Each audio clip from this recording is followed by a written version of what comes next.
Maybe it's good now. Hopefully, anyway. Oh, I think we're good. We're good. Okay, stream's live. Stream's alive again. Okay, there we go. Oh my, we got Inception. Oh shoot. It's getting bigger. There we go. Overall, everybody, welcome. We're going to be going over Complexity Gaming today.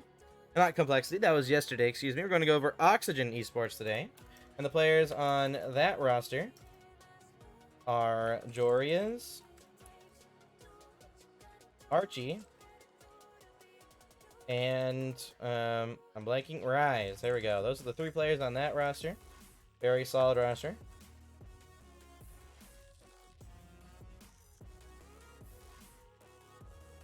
There we go. We got Oxygen Esports. Now, yesterday we went over Complexity Gaming, a very solid team.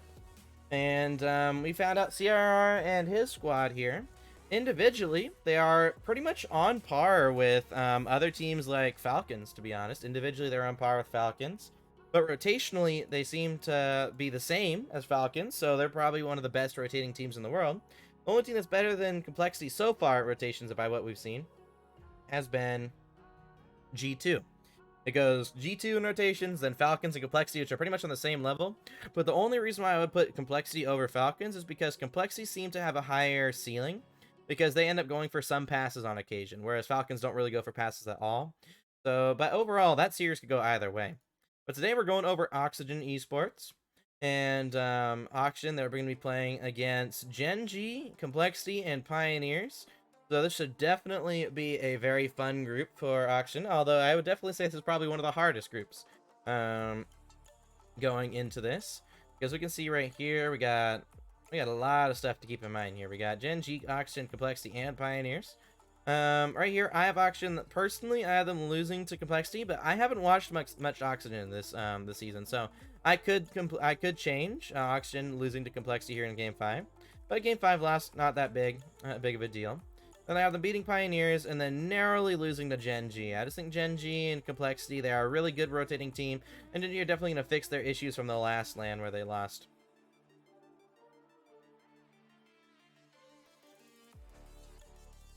Am I still live? My stream manager isn't showing how many viewers. It's showing like blank viewers right now.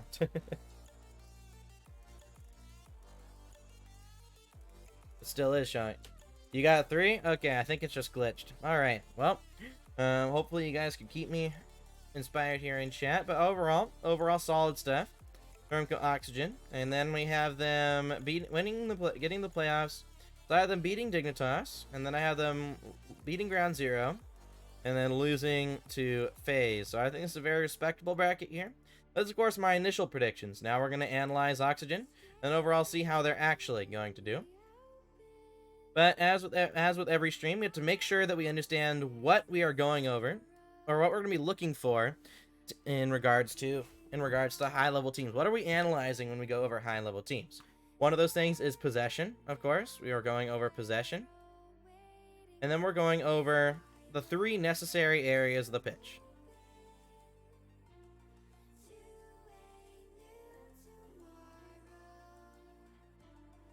Oh, there we go, of the pitch. There we go. Now, possession's pretty easy to understand.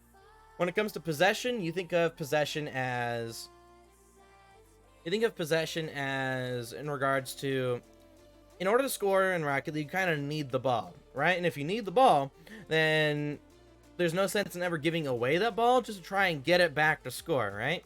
Now, the only objection to this that some people say is, well, what if you have 0 boost? Well, if you have 0 boost, then you can just, if you have the ball, you can lose a 50 back to your teammate, maintaining that team possession, right? But what if our teammates have 0 boost? Well, then that means they didn't do their job of grabbing pads while getting into position, right?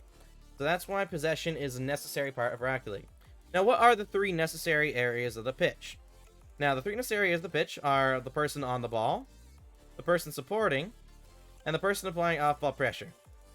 These are the 3 necessary areas of the pitch, which we can assign to each player. We can give first man the ball person, we can give second man the support person, and we can give off-ball pressure to the third man, right?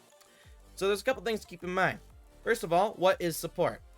Support is supporting your teammate close, behind, and facing forward. And when we keep that in mind, when we're thinking support close behind and facing forward, when we keep that in mind, we're able to completely be able to understand every part of support. Because when we start from behind, we're able to see if the midfield's open or not. Which, if it's not open, you'll just be able to continue to cover the 50-50 option, right? Because when we start from behind, we're innately covering the 50-50. But when we're here, we're also able to see the midfield, right? So if the midfield's open, we can go there and ask for a pass. But if our teammate doesn't pass, we can still go right back in behind. We're able to cover both positions, both the 50 and the pass. And of course, if our teammate's there, our opponent's there, then we never have to go there at all. We just continue to push forward, supporting the 50-50. So that's why we support from behind. And of course, facing forward makes sense, because if our teammate loses the 50, if we're facing away from the ball, we're just going to get beat to the ball. And lastly, why do we support close? Well, imagine it like this. If someone throws a basketball at you, are you going to catch it with your arms locked out in front of you? Or are you going to catch it with your hands as you bring it close into your chest? The latter, right? You're going to bring it close to your chest. If you're holding an infant, for example, are you going to hold him with your arms completely straight out in front of you like this? Or are you going to bring the baby in close? Cradle the baby, everything like that. You're going to bring it in close, right? What's the main generic idea that we're keeping in mind about this? Is we're keeping things close when supporting them, right? As we're keeping them close while supporting them, that's what allows us to do things more efficiently and quickly, but also safer in regards to the baby, right? Because you can hold a baby with your arms locked out in front of you. It's just it's not safe, it's not efficient, and it's also not very fast if you're trying to do things, right? You'll end up slowing yourself down. But in regards to, say, catching a basketball, you can't catch a basketball with your arms straight out in front of you. But, of course, it's a lot more difficult. It's harder, it's less efficient, and it's slower, right? Because right here, you have to bring it back within you anyway just to get a good pass out, right? And then, of course, in Rocket League, you can support from far away, but it's not as quick, it's not efficient, it's a lot harder to do, right? So that's why we want to make sure we're supporting from close behind our teammate and able to do that. Now, how are we able to do that? Because essentially, it's by, what if the ball's going to get hit over our head? Well, if we're actively reading the players approaching the ball, it's a physics game, right? So we should be able to tell where that ball is going to go, and that's what should allow us to be able to read where that ball's going and make sure even if we read the ball's getting cleared over our heads, we can turn around and take that possession for ourselves, right? And of course, why is off-ball pressure necessary? Well, what does not having off-ball pressure mean? Well, essentially, it means we instantly rotate back, right? Meaning essentially we cover just this area of the pitch. Another way of thinking about it is we are essentially giving this whole part of the field to the other team, right? And so essentially, a way we can phrase this is, would you want to give, say, G2, 2/3 of the field to do whatever you want? Probably not, right? Would you want to give, say, Pioneers, 2/3 of the field to do whatever they want? Probably not. Would you want to give just Jorias 2/3 of the field to do whatever they want? Probably not, right? And that goes for every single pro team. That's why off-ball pressure becomes a necessary part of Rocket League, because we need that third man to apply off-ball pressure. But there we go. So essentially we now know first man on the ball, second man supports close behind facing forward, and third man applies off-ball pressure. And that's what we want to see. We want to continue to see pros do that. We'll see how pros apply those three jobs, though, as we go into these replays. Let's look at Oxygen. I believe they have 3 top 4s in a row, if I remember correctly. Yeah, there we go. Top 4, top 4, top 4. They lost to Vitality in Game 7, and the one time they should have made a grand final. And then they ended up losing. They got first in the G1 Invitational. But of course, there's no Carmine Core or anything like that in here. There was Quadrant, and Sonics were looking okay, but yeah. And then, yeah, so they lost to Carmine Core 2 times in a row. So the first thing we're going to do is we're going to look at a group stage. And then we see in the group stage here that Oxygen, they get 3-0 in groups. They 3-2 Monaco, so maybe that's a series we should look at. Why are they almost losing to a team they should never lose to?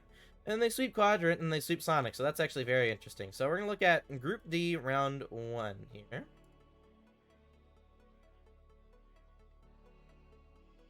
Here we go, Group D, Round 1.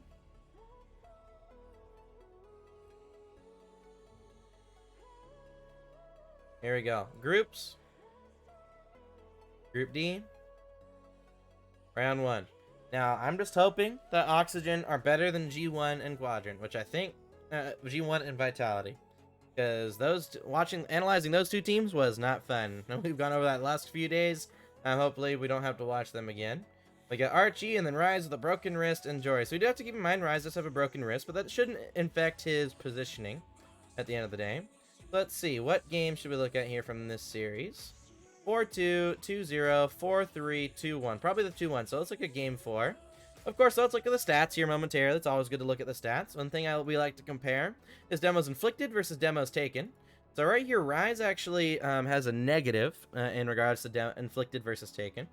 Jory also has a negative, and Archie has a negative. So this is actually a really big issue for Oxygen. They have no off-ball pressure at all, whereas that's all the other team has, right? So that's something we want to keep in mind. Let's look at the average boost, right? Oh, so this is actually really, really low for a pro lobby. Having this low average boost is really low for a pro lobby, but let's look at big pads. We do see a lot of stolen pads, excuse me. So Rise with a lot of stolen pads, Archie with a lot of stolen pads, and Jory is with a decent amount. And then in terms of small pads, Rise, Archie, okay, so they are grabbing pads, but my question is, why are they so low on boost? So maybe it's okay, maybe it's not, but we will have to check that out. And then let's look at movement. Let's look at the average speed here. Rise, Archie, and Jorius, they tend... So this is actually a really slow lobby, so those of you who say EU is a very fast region, we've looked at G1, Vitality, and now Oxygen, and this is a very, very slow lobby, especially for EU standards. But looking at the ground stat, we tend to see normally the more you are on the ground, it means you're actually reading where the ball is going for the most part. So that means it's normally a good thing, and apparently everyone has a really good ground stat here. Normally the lowest you want to see is maybe 50, but what a high ground stat could also mean is you're also hesitating. So we're going to see where on the fine line these teams are. But here we go. Without further ado, let's go into Game 4.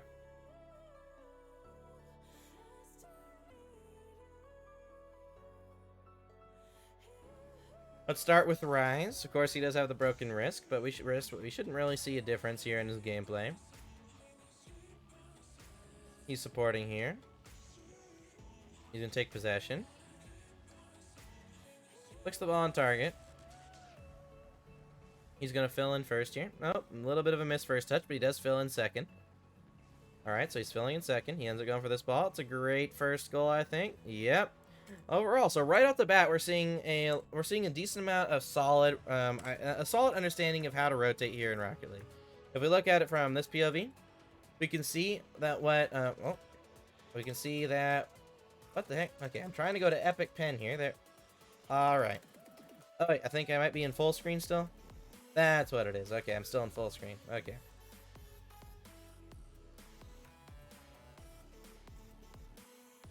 There we go. All right, so now we're able to see that when it comes to Oxygen, right off the bat, we're seeing a really good structure here. We have someone on the ball, we have someone supporting, and Archie just went for a stolen boost, meaning we have some off-ball pressure here for Oxygen Esports. Now we'll look to see if off-ball pressure is fantastic or not, but we are at least seeing all three areas of the pitch being covered. Now we have a ball guy, a support guy close behind facing forward, and we have an off-ball pressure guy that's now rotating out. Really solid stuff here from Rise. And then right here, he gets a boost steal as well. And then he's going to fill in first. So right here, looking back at the stat here, we see Rise is going to fill in ball guy here, and Archie's going to fill in support, and Jory is going to apply off-ball pressure here. Now, Rise does end up messing up a touch, so instead, since he messes up the touch, Archie will end up being ball guy, and Rise fills in behind second, as Jory's will still rotate out, applying off-ball pressure. And I think if we watch from this standing, that's exactly what happens. Jory's initially goes for a bump, now he's watching middle. And there we go. This is actually really good, because look at this. From here, Archie flew for that ball, but now Jory's is filling in second for Rise, and then Rise is going for the ball, and Archie, he'll just fill in behind since he can't go upfield to apply off-ball pressure. But overall, right off the bat, we're seeing Oxygen Esports have a really good understanding of high-level rotation.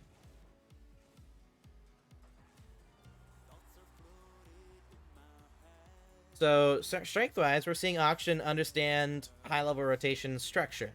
But why do they end up losing? So that's the big question. I'm assuming it's going to be individual smarts.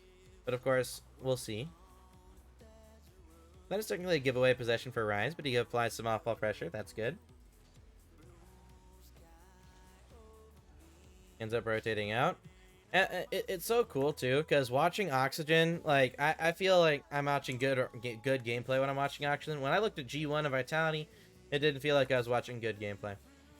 So what I don't like about Rise here is he's prioritizing boost over supporting his teammate here. As you can see, what's going to end up happening is Dorius flies for this ball, and Archie's applying off-ball pressure, but what do we not have? We don't have support. And if we're to give priority to all three jobs, Ball, of course, the most important. Support's the next most important. And then off-ball pressure is the third most important, right? But they're all still necessary parts of the game. But even though this is priority, second highest priority, and third highest priority, since Rise is rotating all the way back for boost, Archie might feel needs to fill in second, and then Rise is filling in third, which at the end of the day, it's not horrible, but what do we not have? We don't have any of that off-ball pressure, right? And who knows, maybe Archie doesn't even fill in off-ball pressure if we look. Oh, Archie doesn't. Archie just gets demoed. So look, now we're not really supporting our teammate, and that's why he ends up getting dusted here. So we are finding a strength here. So the strengths here for Oxygen so far is Oxygen understand the basic structure of high-level rotations and adaptation. Oxygen do not understand the importance of position over boost, which leads them to getting dusted to some balls where they should have been supporting close, behind, and facing forward. Oh, there we go. We're at the mat, so we found a strength. So Oxygen know how to rotate, but there also is a fundamental misunderstanding on the importance of positioning over boost. Oh, we get a rule 1, so we'll look at other players here. Let's look at Archie. So you're probably wondering, like, why are we looking at a 2v2 here? Or are we looking at a 2v2? Well, the reason why we're looking at 2v2 is high level 2s is actually a really good indicator of high level 3s. So we can actually determine how good they are at 3s by their 2s, so he gets demoed. So Archie's going to fill in first here. He's going to take possession. Or try to take possession. He's on 0 boost, so that's a little bit of a misread from Archie. He's going to fill in second behind Joria's. Good read here from Archie. He's going to take his time. Take his time. Now, we're seeing that Oxygen are not the best at avoiding demos, but we can see they're still supporting each other really well here.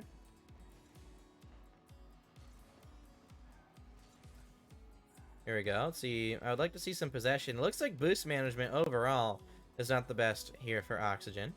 But let's see a possession here from Archie. Great. Tops the ball over 1. Now let's see if he can get behind Joria's. Joria's now going to go. Now, looks like Archie isn't so we're noticing Archie's being late to the play, even though he's staying close to the play. Normally, this is an indicator of not being able to read the play. He's instead reacting to it. Right here, I can tell, just based on how these players are approaching this ball's pinching out left. As you can see, Archie only turns to the ball after the ball is hit. This means he's reacting to the play versus reading the play. So, essentially, what we can do, and so here we go. We can actually find, I believe, we tend to look at... And to not fully read the play, which leads him to rush into positions that are already covered. I think we have to look at Ahmad. Here we go. So Ahmad, yeah, his issues come from his ability to read the play where the ball is going. Instead of reading where the ball goes, he reacts to it. This means, first off, that he'll be slower to some balls than players that read the play. Also, since he reacts rather than reading, he goes for some balls he's completely getting beat to. I think that's completely describing Archie's individual mistakes right here, right off the bat. There we go. We have found individual issues for Archie right now. Let's go over to Joria's. Joria's ends up giving away the ball there. It's not the end of the world. Let's see what he does here. Goes off the ground. He gets the dunk as well. And Archie doesn't avoid that. So Rise ends up having to break the rule 1 there.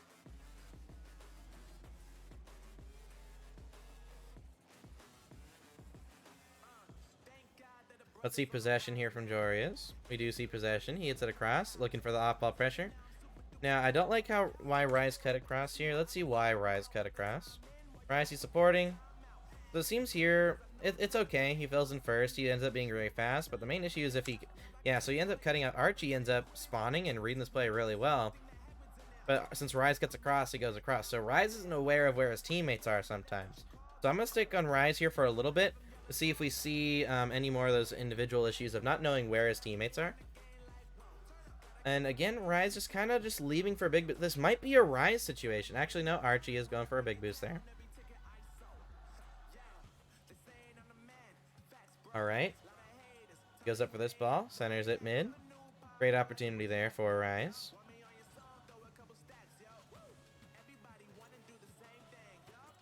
Now what happens here for action? Why is this a goal?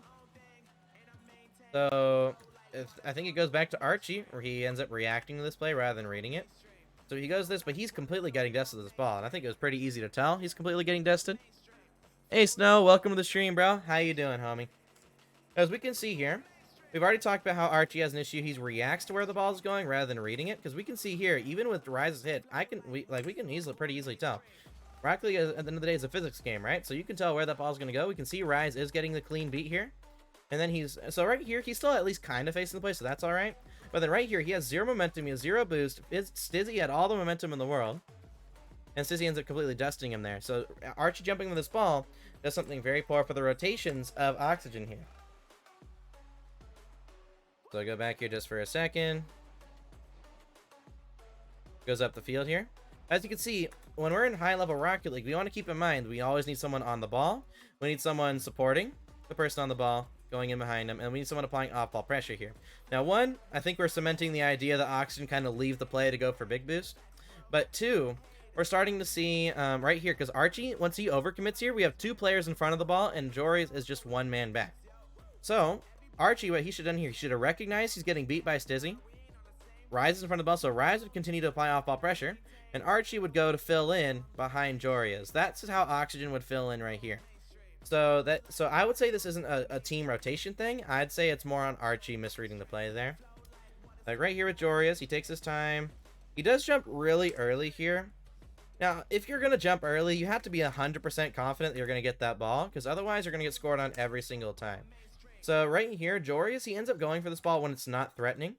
And something to keep in mind when we think about Rocket League is you only want to go for a ball when it becomes threatening. So let's think about it like this. If they're air dribbling off their own backboard, it's not threatening, right? They're not, but if they're air dribbling on our side of the field and they're going into our corner, that's still not threatening, right? Because our teammate can just come in and fill in support here, right? So, but when does it become threatening? It becomes threatening when they're in front of our goal box and able to actually put a good shot on target. That's when something becomes threatening. And right here, that's why we only want to go when it becomes threatening. Is because if they're in front of our goal box and we force high here, they can't get it over us and continue to maintain possession, right? But let's say they're air dribbling off their own backboard and we force early. They're able to not only get it over us, but they're able to maintain possession afterwards, making our challenge essentially useless to the play, right? So that's why whenever we're thinking about challenging as the first man on defense, we want to make sure it becomes threatening. Now, does it? So, everyone in chat, what do we think? So I want to hear y'all's opinions. I want to hear what you guys think. When we think about going when it's threatening, does the skill level of your opponent change how threatening it is? Kind of a trick question, but anyone in chat want to make a guess? Abdiel, if you're here, I think you might know the answer. No, it does not change. It does not change, exactly. Because, for example, let's say it's First Killer or Zen air dribbling off their own backboard. It's still not threatening until they get in front of the goal box, right? So maybe First Killer or Zen could air dribble all the way over to here, and then it's now threatening, and then you have to force high. But it's still not threatening the entire time going here. If First Killer or Zen are air dribbling into the corner, it's still not threatening, right? Because it's just going into the corner. So keeping that in mind, it doesn't matter who you're playing against, whether it's a bronze or a pro, it only becomes threatening when they're actually able to put a good shot on target. And that is when you will force high, right? And I'm sure we all know why we force high, but just to get a little bit of a summary there, the reason why we force high is when we're forcing, we're trying to make it so our teammate has an easy time reading it so he can take possession, right? So the reason why we force high is we aim essentially at this part of the ball, we're forcing high, we're essentially making them go in one direction the entire time, which is really easy for our teammate to read, right? But outside of that, if we were to force low, for example, we aim at this part of the ball, they're going in one direction, and we force them to change directions if they want to try and maintain possession, whether they get a reset, or they just air dribble it below us, and then they can either use that reset to go up, or fake it and go down, right? So that's a lot of direction changes that your second man has to read. That's why we force high. So when we're forcing, we want to make sure we force high, and we want to do it when it's threatening. We've actually talked about this a couple of times over the last couple of weeks. One player that's actually pretty poor at forcing high and doing it when it's threatening is actually JNaps. That's one of his individual issues here. He forces high too early sometimes, and sometimes forces low. And a couple other players here also have the issue with forcing high. Let's see. I know I've written it for other players. Overall, oh well. I'm not gonna spend too much time on that. But I think we all understand the basic principles of it. Here we go. Since Jorius ends up forcing when it's too early, that's what gives them the free ball, and that's how they end up getting scored on. Now, like I said, I do want to pay attention to Rise, because he did cut off his teammates due to not knowing where his teammate was earlier, lack of information. So I do want to see if that's a recurring issue for Rise, or if that was just a one-time thing. So here, Jorius forces high to Archie. So this is actually a really good foresight, because as you can see right here, Stizzy can actually put a shot on target. That's why Jorius forces high, and Archie's able to get a free ball off of this. Rise, he forces. Really good force here. Now he's applying alpha pressure, watching the midfield.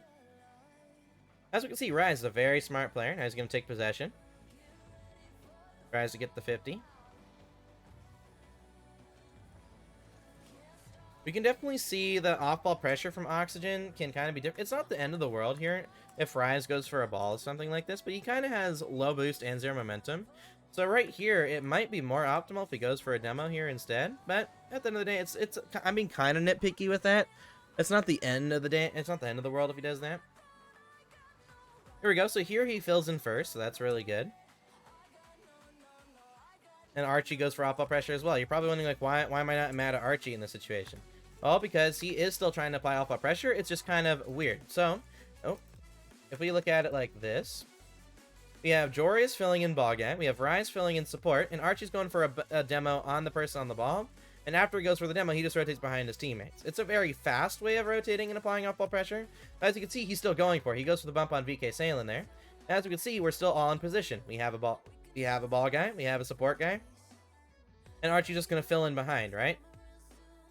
Now, if we remember, why don't we go from third man here to going off pressure like this?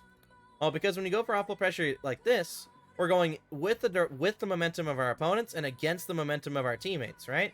So, keeping that in mind, since we're going with the momentum of our opponents, they're able to avoid our demos a little bit easier, right? But also keeping in mind that we're going against our teammates, we're also getting in our teammates' way. But also just think about it a little bit logically here, right? If there's 2 people on this in this momentum and 4 on this side, where's the ball probably going to pop out? Just what would you assume logically? Well, it's probably going to pop out the spot with less pressure, right? That's another reason why it's just better for Archie to go in behind here, even as a third man. Plus, naturally, isn't Rise about to become third man here anyway? So if Archie was to go upfield like this, the ball goes back to Jorius and Rise is in front here, then we have no support for Jorius, right? That's another reason why we want to make sure we just support from behind. Oh, there we go. Rise takes his time here. Looks for a couple bumps. He actually sets up really well for his teammates there, but now he has to rotate out. And here we go. We see Oxygen being very big boost oriented. So I think we can kind of elaborate on the weaknesses of Oxygen. I understand the importance of position over boost. I think in just some balls come forest. They are very big boost reliant, which also leads to the players being far away from the play. There we go. So we talked about forcing high, so we're going to keep in mind with Jorius, individually has issues with forcing too early, which leads to his challenges being useless. So we're starting to flesh out the more individual stuff and the team stuff. It's like we talked about, like, so many coaches for some reason say they need like a lot of different games to really fully understand a team in Rocket League. But as we can see here, as throughout all these deep dive analyses, we have understood that we normally find the issues of a team in one replay. Normally what ends up happening, though, is the weaknesses as the tournament goes on get weaker, right? They're more prevalent as the tournament goes on.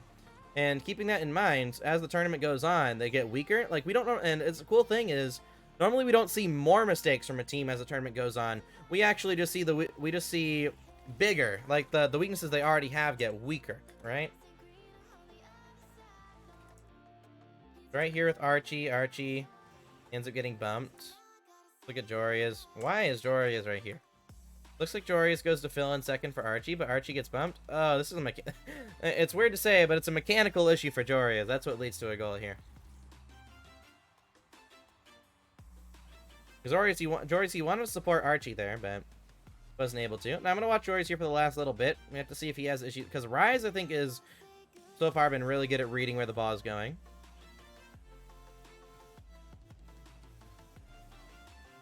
We can see EU teams are also really good at recognizing when the midfield's open here. So right here, Jorius, he doesn't end up not being able to get a shot, but he's able to at least get to the ball. Jorius, he knows the midfield's... Now, how do we know the midfield's open here? Because whoever is last man back is going to be covering net here, right? And both the other players are in front of him, so that's how he knows the midfield's open. EU teams tend to be really good at recognizing when the midfield's open for the pass. So that's just something we can write down. The team is great at recognizing when the midfield is open for a passing opportunity.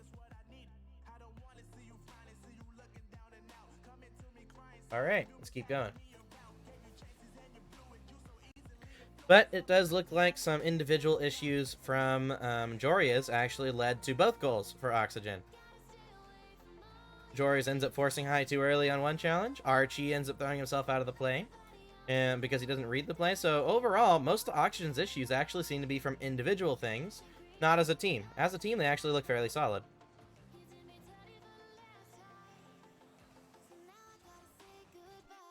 All right. That's all well and good.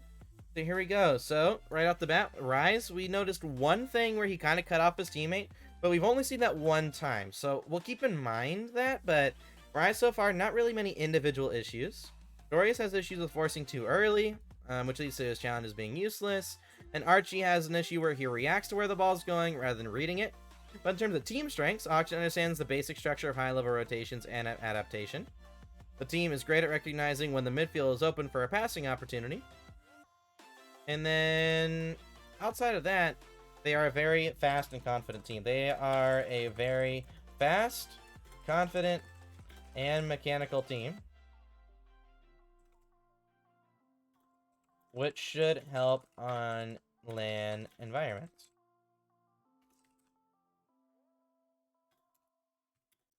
Because so many people, like, I remember everyone in Rocket was talking about, well, on LAN mechanics fall off. For me, I'd say it's more weaknesses get even larger on LAN. So, for example, a team like version 1, they have had issues with possession in the past. And that's why when you look at a player like Beast Mode, normally he takes possession really well, but normally when he's under pressure, even online, he still gives away the ball, right? And keeping that in mind, it shows why on LAN it tends to get even worse, because he hasn't worked on mastering that part of his game. Now, here we go. So, Auction, they only have 2 more series. So, if anyone in chat, do we want to look at one more group stage game? So, anyone who's in chat, just let me know. Would we want to look at another group stage match? We can look at another Auction versus Monaco match. We can look at Auction versus Sonics, for example. This looks like it was a kind of close series, even though it was a sweep. And then this is also a pretty close series by what it looks like as well. So, if anyone has a preference in chat, we can go over... we can go over a group stage match, but if not, we can go into a... We just go straight into a... we can go straight into a semifinal match here between these two teams.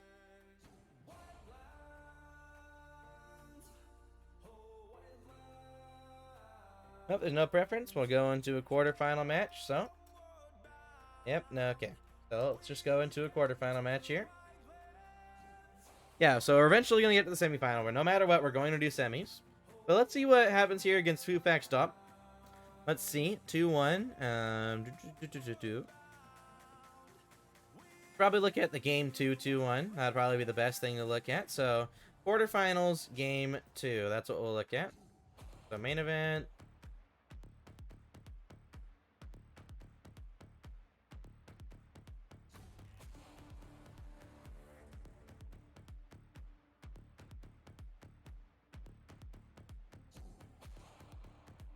Oh, I wanted to look at the stats here momentarily, just to see how the stats differ.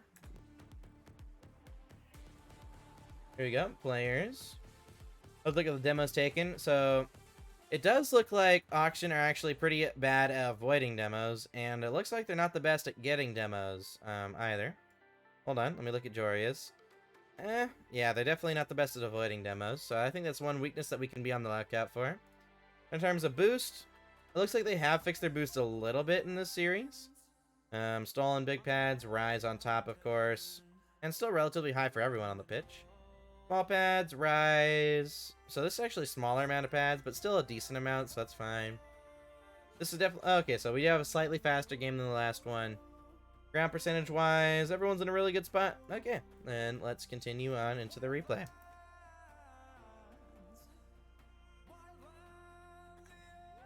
We'll start with Jorius.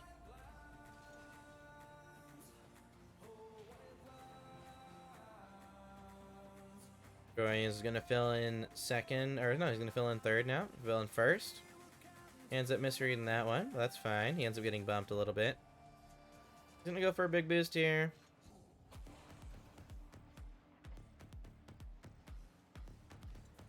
He pops it across to Archie. That was a really good read from Jorius, actually. He's going to fill in second behind Rise now. Filling in support, filling in support.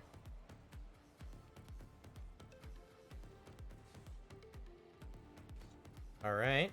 Pinch across to Archie. Good attempt. You can definitely still see the Oxygen strengths of recognizing when there's passing opportunities.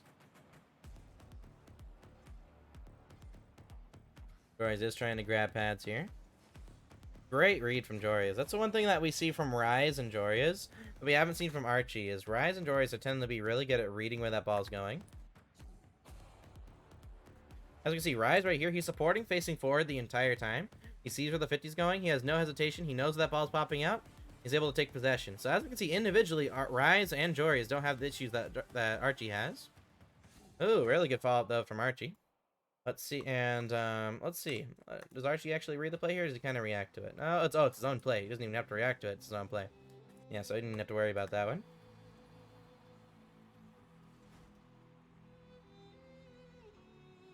For those of you guys who don't know who Fufak stopped on, they are Juicy's old team with Karsa in front of Karka, not sure, in replacement of Juicy.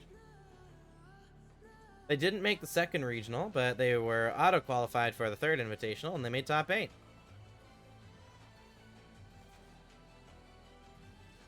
He's going to fill in here. The C4S is on the top on here. Great read from Jorius. He gets the beat as well. Makes it really awkward for his opponents. And he's going to rotate out here behind his teammates. Great read here from Jorius. It could have been, actually, mechanics were a little off there, but he's still able to get a good touch.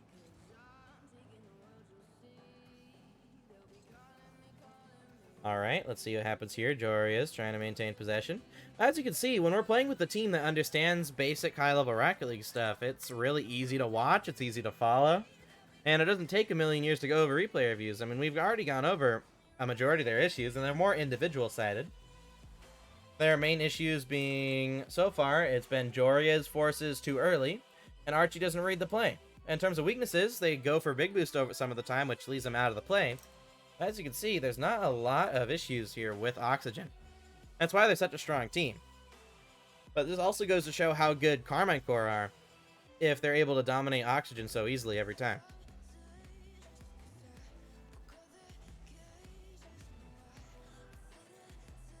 Alright, let's see what happens here.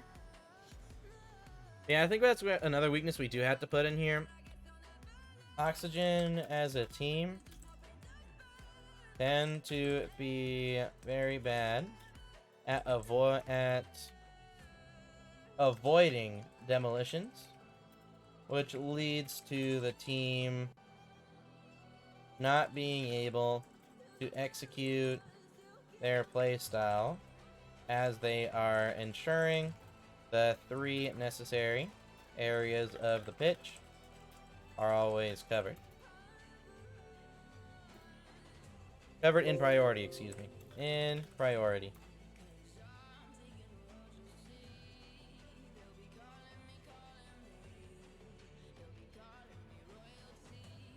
Now Rise on 0 boost. He ends up leaving it for Archie. Rise now going to take possession here. I think we're confirming that Rise does have some issues with cutting off his teammates sometimes, which could honestly be due to trust. If Rise sees himself as the best player on his team, for example, He could see it as, well, his teammates are not going for the ball, so he has to fill in. But let's keep watching Rise here momentarily.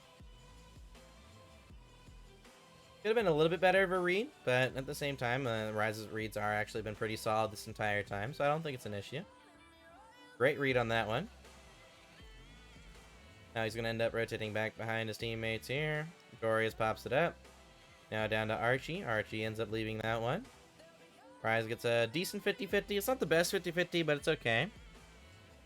He's going to fill in second behind Jorius. Now he's going to fill in second behind... Oh, he fills in first again. Now, does this mess up Archie again? So this messes up Archie. We found another issue.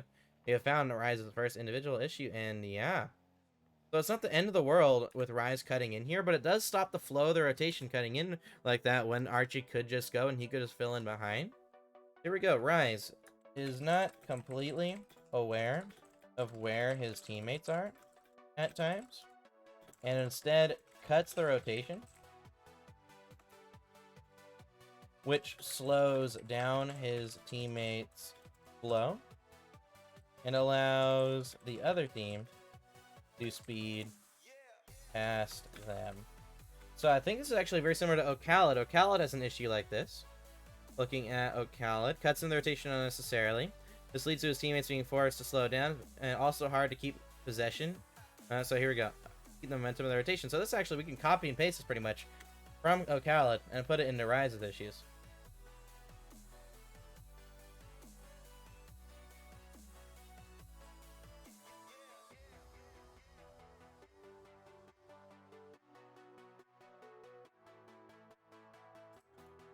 Let's see, is not completely aware of where his teammates are at times.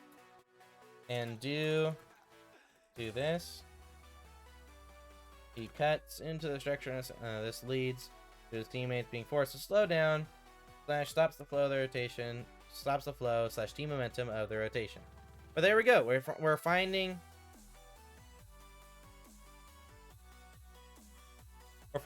that Oxygen actually have a decent amount of individual issues. They have some good strengths. Their strengths are really strong. They are a very fast and mechanical team. They understand basic structure and high-level rotation. They're great at recognizing when the midfield is open for passes.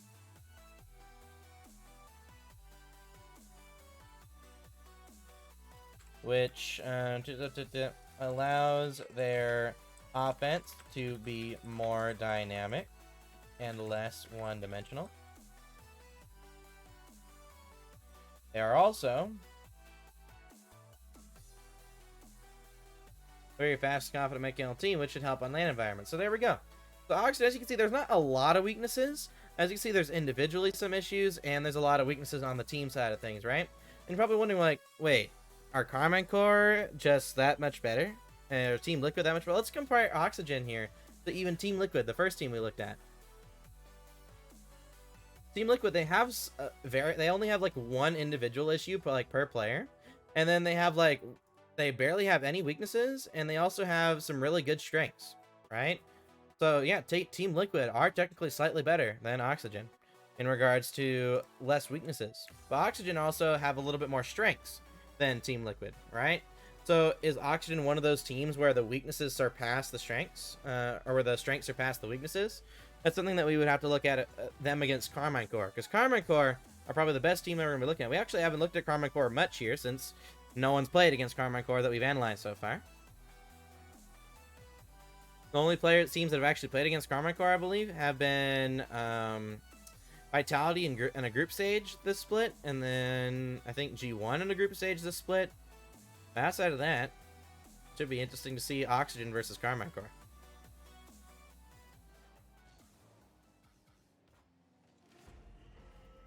By the way, everyone, so we're now pretty much done. We now just have the top two teams in NA. We have Carmine Core. We have the top team in OCE, Ground Zero. We have the top team in SAM, and then we have the top team in APAC. So we have, I believe, 6 more teams to go over. I'm probably going to split them up, so I'm probably going to save the last major winners for last. So we're probably going to do Gen G last. And then we'll probably do Carmine Core before them. So that means we have to mix in FaZe, Ground Zero, Gladiators, and Secret. Now, how'd this goal go in? I have to look at that real quick. Archie misses the ball. Jorius tries to go for this one. Oh, this is just a bad individual decision from Jorius. If you're going to get that close to the ball, you might as well go. But again, it's about that idea of going too early for the ball, right? Forces too early, which is... So, again, same issues before. We haven't really added on anything. We just confirmed something for Rise. We confirmed it for Rise, but we already knew the issue. And then we also confirmed the strengths for Oxygen, and we confirmed the weaknesses, right? But we're pretty much already done with analyzing Oxygen Esports. So now it's just about seeing how these issues compare to Carmine Core.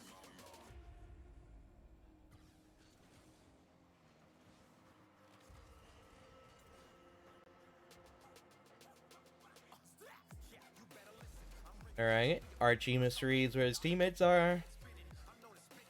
And now it's team back to Jorius. Jorius, now back over now. To Rise. Rise. Over to, now it's going to be lost back here to Parka. Parka to Forest. Not able to get to that touch though. Back over to Rise. Rise, great 50 to Jorius. Great last second opportunity. He ends up giving away the ball, but he loses it back to Archie, so that's fine. Archie does give away possession there, so that is one bad thing about Archie. But yeah, I think that's also a few times now we've seen Archie give away the ball for free. So I think that is something we do have to write down for Archie, sadly, is when under pressure or nervous, or when nervous, gives away possession for free. There we go. There we go. We've confirmed everything here for Oxygen. Let's see how it all goes going against Carmine Core. So here's the fun matches here. Carmine Core. Let's look at 2 games. Let's look at game 4, and then we'll look at game 5. All right.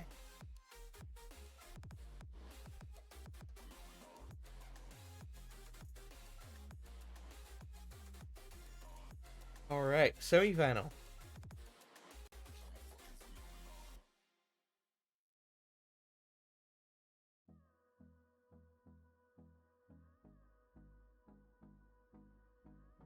I'm getting a bunch of notifications on Twitter real quick. Hopefully they're PG.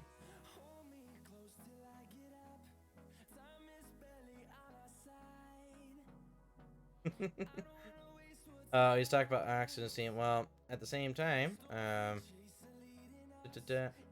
well, next season we are going to be getting a lot better team, so it should be fun. Overall, let's get into Oxygen versus Carmine Core here. And through the highways. Alright, so here we go. So looking at this, let's look at the demos inflicted versus taken. We've already seen this team has an issue with avoiding demos. But here we go. They actually do have a positive amount of demos in this game. But they have a negative demos for him, and then we got Jorius at positive. So we actually have positive demos, but still not a lot of demos from anyone really in this match. It could be a mutual understanding not to go for demos against these teams though, but even then, it's still, if you want to win the game, you got to do what's most optimal. Average boost here in this series, still not the best, of course. Vatira has a lot higher boost, but let's look at the stolen big pads. Archie, Exotic, Jory, so everyone has a decently high amount of stolen big pads except for Rise. Mini pads, we're seeing still a very low amount of mini pads, so it's going to be interesting to see. It's probably just the individual skill and rotations of Carmine Core that are really solid. But maybe a lack of boost is why some teams are able to beat them sometimes. Look at movement. Vatira, of course, fast. Rise, fast. Look at the ground stats. Pretty relative. Itachi's on the low end here. So it could mean Itachi's a little pre-jumpy, but who knows? Maybe he's just... Actually, I believe he was... The old Carmine Core roster was actually really, really good at challenging early and 100% getting the ball every single time. It's not the end of the world.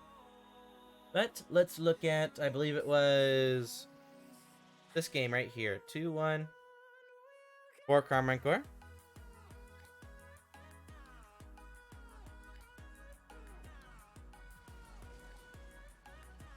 I think the best person to look at here would be Archie. Archie seems to have the most individual mistakes. So right here, he's not grabbing pads in his rotation back, which leads him to having not the best of touches here. Now, Rise just cuts in front of Archie, which again makes Archie awkward. This has happened a couple of times, so Rise's issue is becoming prevalent here against Carmine Core. Archie will go for this one. Setting up Rise. Archie filling in second. I think Jory's just got demoed. Yeah, Jory's did just get demoed. Here we go. Archie's gonna grab the boost. He's gonna fill in support behind Jory's. Oh, he just missed the ball. Maybe did he get bumped? I think he got bumped. Looked a little laggy, but I think he got bumped. Archie gonna maintain possession. Ends up giving it away a little bit there, though. Doria's gonna try and take possession. He misses. Rise cuts in again. As you see, this cut from Rise doesn't really do anything. It reminds me a little bit of NRG last season, where they were just trying to do anything to win games. And Rise here, he just cuts across, but what did this accomplish? It's just a giveaway to the other team, right? Now imagine if Rise, instead of cutting here, just fills in behind Archie. Filling that support role. Then maybe Archie would have been able to gone, had a better challenge, and then they wouldn't get scored on here. Because as you see, Dorius gets faked, Vatira solo plays past the entire team. But it all starts with Rise going for a useless cut, right? Not knowing where his teammates are. Maybe not understanding how cut should work more optimally. But overall, he's cutting his teammates unnecessarily. That's the big issue. And he's the only player on the team that's doing it, so that's why I'm saying it's an individual issue rather than a team issue. If it was all three players cutting unnecessarily, then we could say they don't understand how to adapt rotations really, really well. We definitely do see a lot of risky passes from Oxygen, but they're able to execute them really well, so that's why it's okay. If they know they're going to get a pass off, then it's fine to go for it. This is a really good play here. As we can see, Archie, he solo plays it. He passes it to Jarius. Jarius gets a 50. Now, Jarius is going to fill in support. So this is actually really good, like we talked about from earlier for Oxygen. We have Archie applying up ball pressure. We have Rise being ball guy. We have Jarius filling in support because Archie's applying up ball pressure. So this is really good adaptation and structure from Oxygen. And he's able to get a really good read on this as well. Look at this, Jarius. He sees where the ball's bouncing. He reads they're missing and goes for that ball. Easy goals.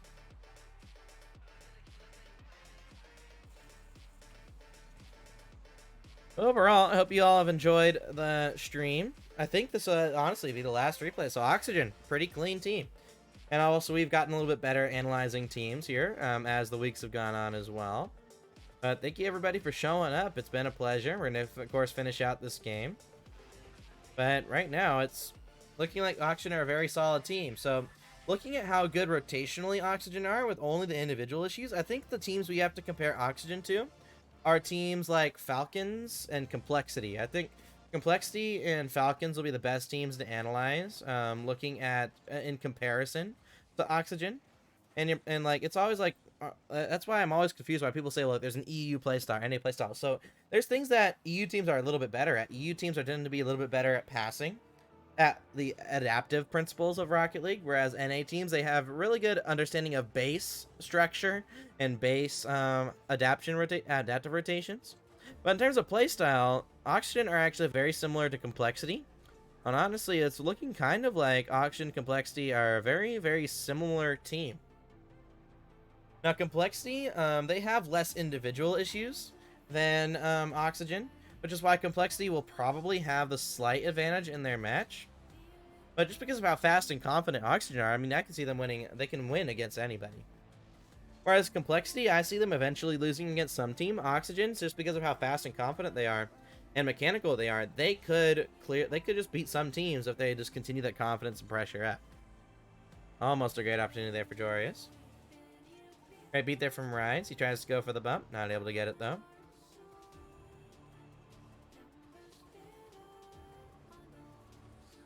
Loses the 50 back. Rise goes in. Oh, barely misses the shot there.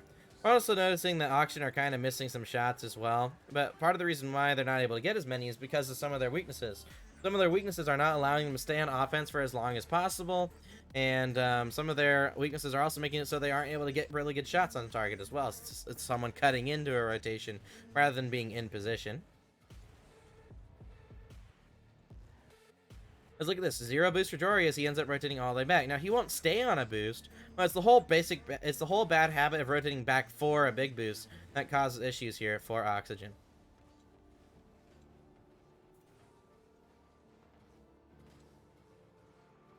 But we can definitely see they're still a very solid team. And Oxygen, if they clean up some of the, even if they clean up just the team issues, I think they could beat Karma Core at this moment in time. But since they have team and individual issues, it's just a little bit too many issues for them to be able to beat a Carmine Core. But still, very solid squad.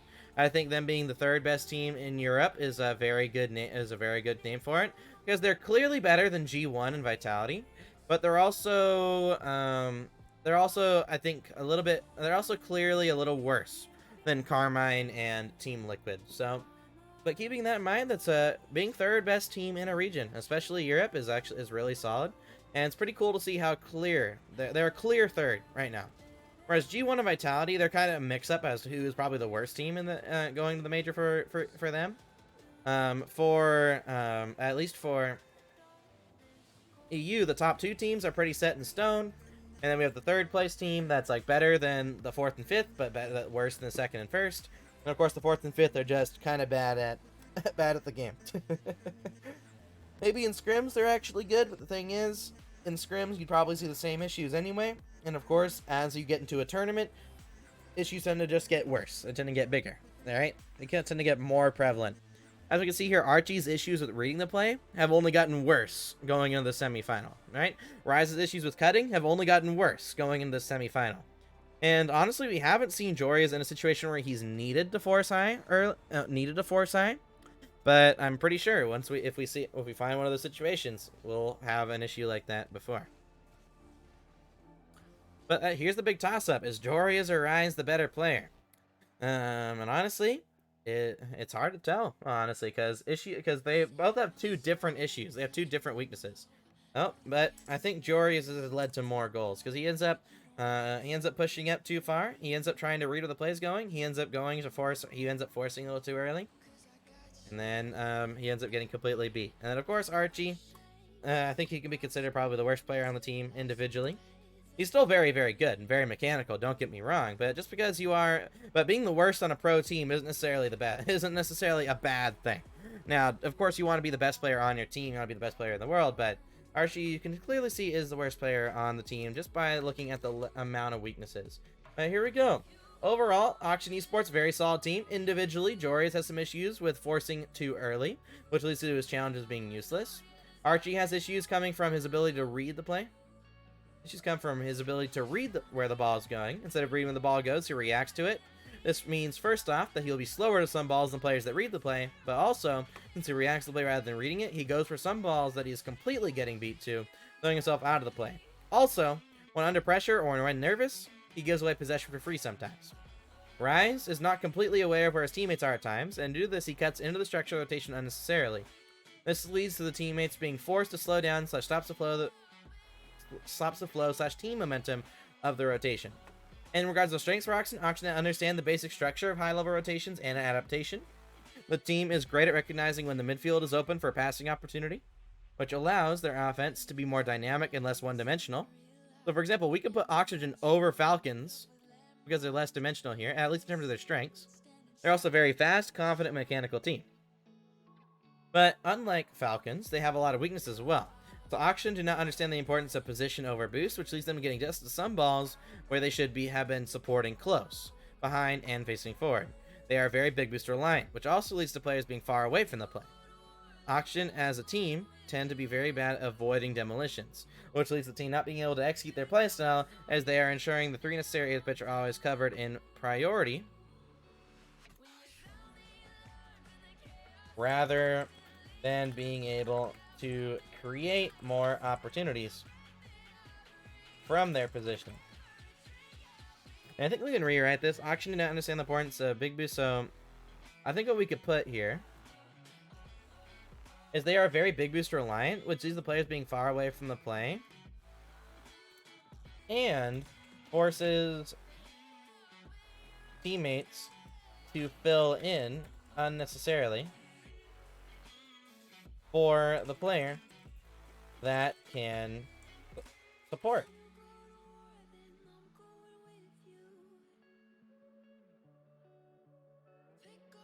Which means off-ball pressure is lessened as the players take support priority over off-ball pressure. There we go. I think we understand that part now. As we can see, there is a decent amount of weaknesses here for Oxygen. So that's something we do have to keep in mind.